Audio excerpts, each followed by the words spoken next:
बिस्मिल्लाहिर्रहमानिर्रहीम। Dear student, हमारा आज का जो सबक है वो आयन्स के बारे में है। आज हम आयन्स के बारे में पढ़ेंगे कि आयन्स क्या होते हैं। आज हमारा जो सबक है वो आयन्स के मुतल्लिक़ है। आयन्स के बारे में पढ़ेंगे, आयन्स की अक़साम के बारे में पढ़ेंगे और आयन्स की दो अक़साम हैं, कैटाइन्स पहली किस्म और जो दूसरी है वो एनाइन्स है। एनाइन्स के बारे में पढ़ेंगे हम आज। आयन्स की अक़साम कैटाइन्स और एनाइन्स के मुतल्लिक़ पढ़ते हैं। पहला जो तस्वीर आपको नज़र आ रही है उसमें कैटाइन्स की फार्मेशन है, कैटाइन्स कैसे बनता है, कैटाइन्स के बनने का तरीक़ाकार क्या है। ये सोडियम का एक एटम शो किया गया है। सोडियम के एक एटम में तीन मदार बनाए हैं, एक दो तीन मदार, और ये तीन इसके और वैलेंस शेल्स हैं, इनको शेल्स भी कहते हैं। और जो रेड कलर में इलेक्ट्रॉन शो हो रहा है सबसे आखिरी शेल के अंदर, सबसे आखिरी मदार के अंदर, वो बैरूनी शेल है, वैलेंस शेल कहते हैं उसको। और सोडियम के सबसे बैरूनी मदार में एक इलेक्ट्रॉन है, वो एक इलेक्ट्रॉन खारिज कर देता है, और जब इलेक्ट्रॉन का अखराज हो जाता है तो सोडियम का जो एटम है वो कैटाइन की शक्ल इख्तियार कर लेता है, यानी इलेक्ट्रॉन के खारिज होने से सोडियम का एटम कैटाइन्स में तब्दील हो जाता है। सोडियम के तीन शेल्स हैं, तीन, एक, दो और तीन शेल्स नज़र आ रहे हैं। और जब पहला शेल है सोडियम के पास, उसमें 2 इलेक्ट्रॉन हैं। उसके बाद दूसरा शेल है, उसमें 8 इलेक्ट्रॉन हैं।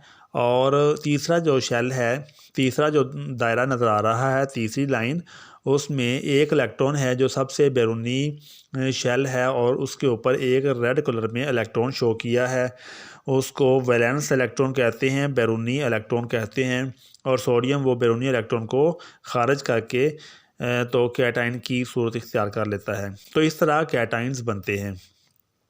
अब हम क्लोरीन का एनाइन का बनने का अमल देखते हैं। क्लोरीन में एनाइन्स कैसे बनता है, Cl नेगेटिव आयन ये कैसे बनता है।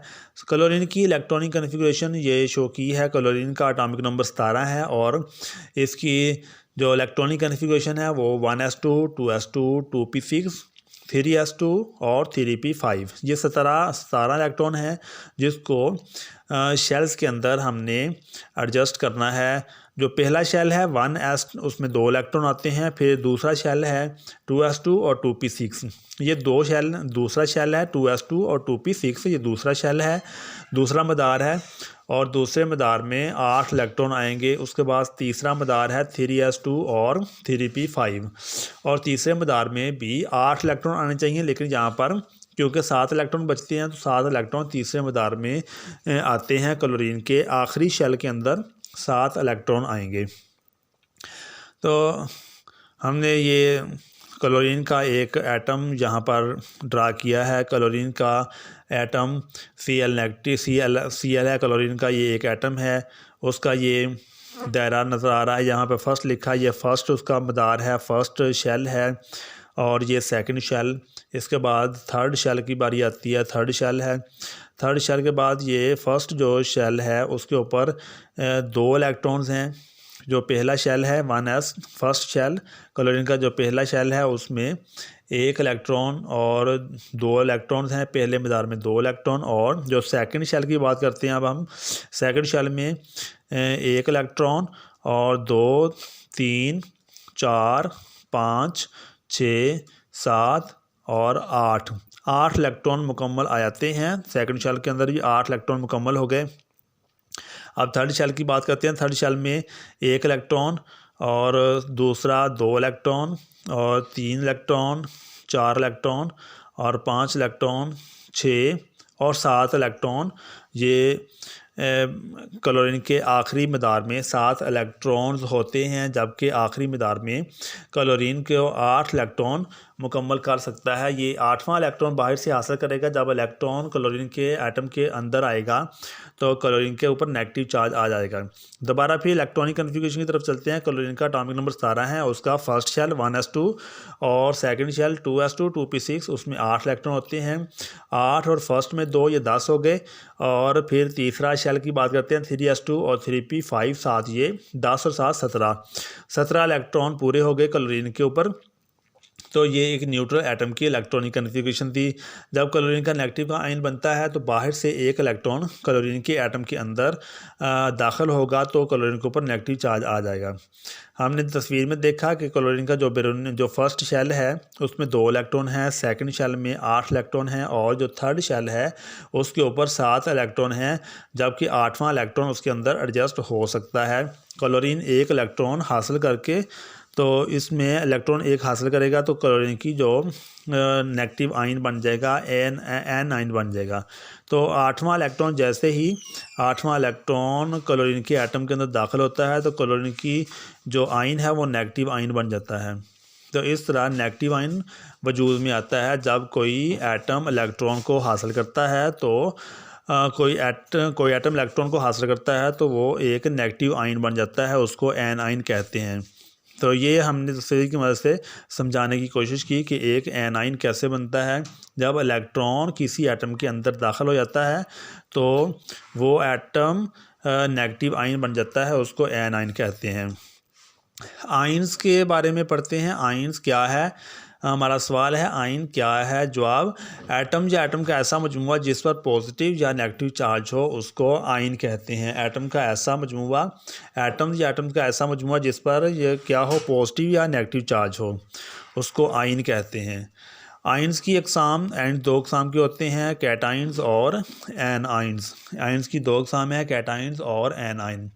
कैटाइन्स के बारे में पढ़ते हैं। कैटाइन, एटम या एटम का ऐसा मजमूआ जिस पर पॉजिटिव चार्ज हो कैटाइन कहलाता है। यानी पॉजिटिव चार्ज वाला आयन कैटाइन कहलाता है। एटम या एटम का ऐसा मजमूआ जिस पर पॉजिटिव चार्ज हो कैटाइन कहलाता है। कैटाइन इस वक्त बनते हैं जब किसी एटम के सबसे बैरूनी शेल से कुछ इलेक्ट्रॉन्स निकल जाएं। कैटाइन्स इस वक्त बनते हैं जब किसी एटम के सबसे बैरूनी शेल से कुछ इलेक्ट्रॉन्स निकल जाएं। मिसाल के तौर पर sodium positive Na positive sodium का कैटाइन है।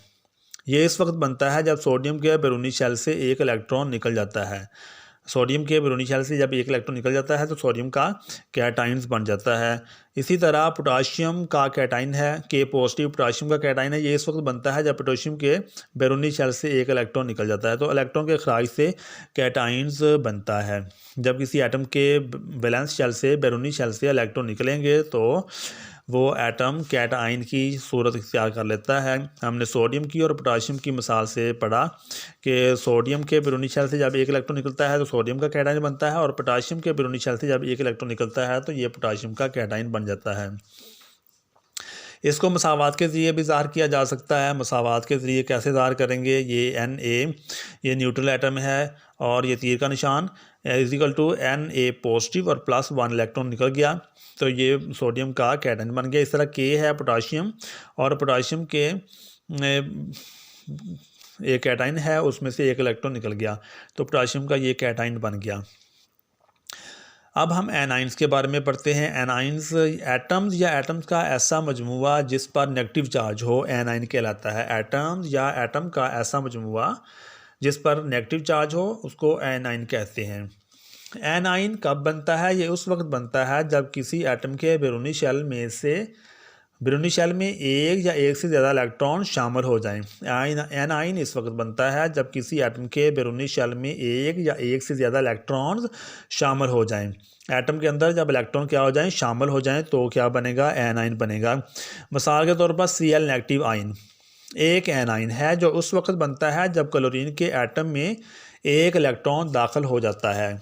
Cl नेगेटिव आयन ये एक एनाइन है जो उस वक्त बनता है जब क्लोरीन के एटम में एक इलेक्ट्रॉन दाखिल हो जाता है। इसी तरह O2 नेगेटिव एक एनाइन है जो उस वक्त बनता है, जो उस वक्त वजूद में आता है जब ऑक्सीजन के एटम में 2 इलेक्ट्रॉन्स दाखिल हो जाते हैं। तो जब ऑक्सीजन के एटम में 2 इलेक्ट्रॉन दाखिल होते हैं तो ये भी एक एनाइन बन जाता है। मसावात के जरिए इसको ज़ाहिर करते हैं। Cl +1 इलेक्ट्रॉन तो इक्वल टू ये Cl नेगेटिव आयन। इस तरह ऑक्सीजन है, इसमें +2 इलेक्ट्रॉन दाखिल होंगे तो ये ऑक्सीजन बन जाएगा O2 नेगेटिव। ऑक्सीजन का एक एनाइन बन जाता है। एटम्स और आयन में फ़र्क क्या होता है ये भी हम पढ़ लेते हैं। एटम और आयन में क्या फ़र्क है, एटम का और आयन में क्या फ़र्क है। एटम ये किसी एलिमेंट का सबसे छोटा पार्टिकल है, किसी एलिमेंट का सबसे छोटा पार्टिकल है। और एलिमेंट के बारे में हमने पढ़ा था कि एलिमेंट उस वक्त बनता है जब एक ही किस्म के एटम्स आपस में कीमी तौर पर मिलते हैं तो एलिमेंट बनता है। तो एटम क्या है? एलिमेंट का सबसे छोटा पार्टिकल है। और आयन क्या है? ये किसी आयनिक कंपाउंड का सबसे छोटा यूनिट है। किसी आयनिक कंपाउंड का सबसे छोटा यूनिट आयन कहलाता है। और एटम आज़ादाना वजूद बरकरार रखता भी है और बाज़ सूरतों में नहीं रखता। एटम आज़ादाना वजूद बरकरार रखता भी है और बाज़ सूरतों में नहीं रखता। ताहम ये पार्टिकल केमिकल रिएक्शन में हिस्सा ले सकता है। जबकि आयन्स क्या है? ये आज़ादाना वजूद बरकरार नहीं रख सकता और इसके मुखालिफ चार्ज के हामिल आयन इसको घेरे होते हैं। आयन ये आज़ादाना वजूद बरकरार नहीं रख सकता और इसके मुखालिफ चार्ज के हामिल आयन इसको क्या करते हैं? घेरे होते हैं। ये आज़ादाना नहीं मिलता, आयन आज़ादाना नहीं होता, जबकि एटम आज़ादाना मिल सकता है, बाज़ सूरतों में नहीं भी मिलता। एटम पर मजमूई तौर पर कोई चार्ज नहीं होता, यानी ये इलेक्ट्रिकली न्यूट्रल होता है। एटम मजमूई तौर पर कोई चार्ज नहीं होता एटम पर, ये इलेक्ट्रिकली क्या होता है? न्यूट्रल होता है, इस पर कोई चार्ज नहीं होता। जबकि जो आयन होते हैं इन पर पॉजिटिव चार्ज होगा या फिर नेगेटिव चार्ज होता है। आयन्स के ऊपर चार्ज होता है, पॉजिटिव होगा या नेगेटिव चार्ज होगा। तो ये हमने एटम्स और आयन्स में फ़र्क पढ़ा कि एटम्स और आयन में क्या फ़र्क है। एटम्स और आयन में वाज़िया फ़र्क है। ये हमारा आज का सबक था जिसमें हमने सबसे पहले आयन पढ़ा, आयन्स की अक़साम पढ़ी और कैटायन और एनायन के बारे में पढ़ा।